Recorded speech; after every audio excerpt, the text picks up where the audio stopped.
Assalamualaikum warahmatullahi wabarakatuh. Perkenalkan, nama saya Lilia Pratiwi dengan NIM 21042096. Pada pertemuan kali ini saya akan mempresentasikan salah satu materi dalam mata kuliah Politik Kebijakan Publik dengan materi posisi dan analisis kekuatan politik aktor kebijakan yang diampu oleh Ibu dosen Dr. Randa Nora Eka Putri, SIP, MSI. Berikut adalah tabel untuk aktor kebijakan, yaitu terbagi antara aktor pemerintah dan non-pemerintah. Aktor pemerintah yang pertama yaitu legislatif. Legislatif berhubungan dengan tugas politik sentral dalam pembuatan peraturan dan pembentukan kebijakan dalam suatu sistem politik. Legislatif ditunjuk secara formal yang mempunyai fungsi memutuskan keputusan-keputusan politik secara bebas. Dalam melakukan penetapan perundangan, Parlemen mempunyai peran sentral dalam mempertimbangkan, meneliti, mengoreksi, sampai menyebarluaskan kebijakan kepada masyarakat. Di negara-negara komunis, legislatifnya hanya melakukan ratifikasi atau konfirmasi atas keputusan yang telah dibuat oleh pejabat tinggi dalam partai komunis. Yang kedua yaitu eksekutif atau presiden. Presiden sebagai kepala eksekutif mempunyai peran yang sangat penting dalam pembuatan kebijakan publik. Keterlibatan presiden dalam pembuatan kebijakan dapat dilihat dalam komisi-komisi presidensial atau dalam rapat-rapat kabinet. Dalam beberapa kasus, presiden terlibat secara personal dalam pembuatan kebijakan. Selain keterlibatan secara langsung, kadangkala presiden juga membentuk kelompok-kelompok atau komisi-komisi penasehat yang terdiri dari warga negara swasta maupun pejabat-pejabat yang ditunjuk untuk menyelidiki kebijakan tertentu dan mengembangkan usulan-usulan kebijakan. Yang ketiga yaitu yudikatif.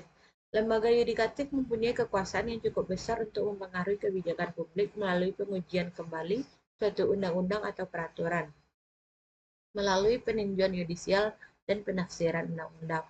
Tujuan yudisial merupakan kekuatan pengadilan untuk menentukan apakah tindakan yang diambil oleh eksekutif atau legislatif sesuai dengan konstitusi atau tidak.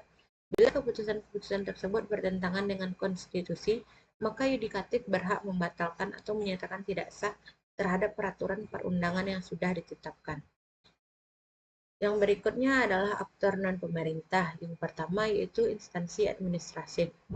Meskipun terdapat satu doktrin dalam ilmu politik bahwa instansi administrasi hanya dipengaruhi oleh kebijakan yang ditentukan oleh pemerintah, namun saat ini diakui bahwa politik dan administrasi dapat berbaur dan instansi administrasi sering terlibat dalam pengembangan kebijakan publik.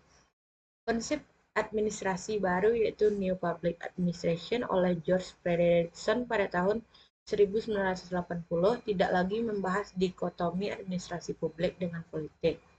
Dalam masyarakat pasca industri seperti saat ini, di mana keberagaman atau pluralitas menjadi hal yang lumrah, teknik dan kompleksitas masalah dibiarkan pun bertambah luas sehingga memungkinkan adanya penyerahan kekuasaan yang lebih luas secara formal pada instansi administrasi terkait. Hal inilah yang memberikan kesempatan yang lebih luas kepada instansi administratif untuk menjadi aktor dalam kebijakan. Selanjutnya yaitu kelompok kepentingan.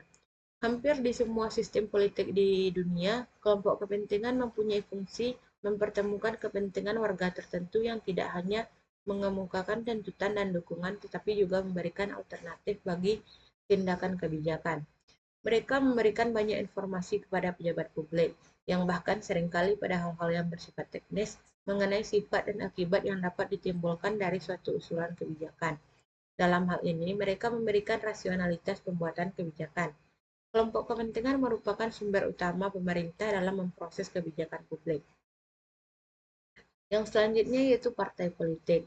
Selain berpikir untuk memperoleh kekuasaan, partai politik juga berusaha menghasilkan kebijakan publik yang menguntungkan bagi konstituennya, manakala mereka memenangkan pemilihan umum.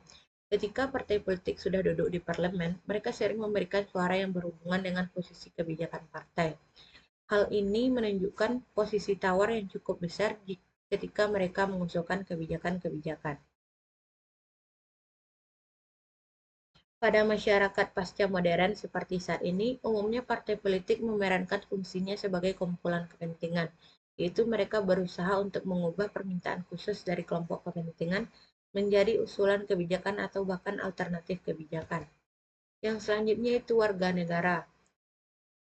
Meskipun tugas untuk membuat kebijakan biasanya diberikan kepada pejabat publik, namun dalam beberapa kejadian warga negara menjadi individu yang masih mempunyai peluang untuk berpartisipasi secara langsung dalam pembuatan kebijakan. Dalam taraf normatif demokratik, warga negara mempunyai kewajiban untuk didengarkan dan pejabat mempunyai kewajiban untuk mendengarkan. Sekian materi mengenai